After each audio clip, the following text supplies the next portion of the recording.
कुछ बैनुल-अक़वामी खबरें भी। इटली की अगर बात करें तो इटली में कोरोना वायरस का कहर है कि थमने का नाम नहीं ले रहा। इटली में कोरोना वायरस से मरने वालों की तादाद 7,000 के पार जा पहुंची है।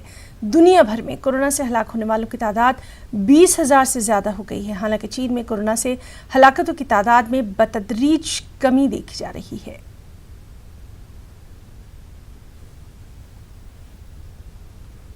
और वहीं स्पेन में भी कोरोना ने दहशत फैला रखी है। स्पेन कोरोना वायरस से मौत के मामले में चीन को पीछे छोड़ दिया है। स्पेन में एक दिन में 738 अमवात हुई हैं। स्पेन में कोरोना वायरस से हलाक होने वालों की तादाद बढ़कर 3,434 तक पहुंच गई है।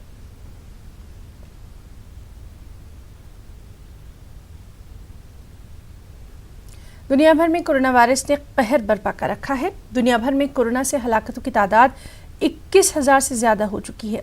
स्पेन में एक दिन में 738 तो अमेरिका में एक दिन में 139 अमवात देखी गई।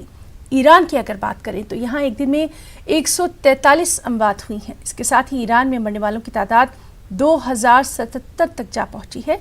श्रीलंका में भी कोरोना का कहर देखा जा रहा है।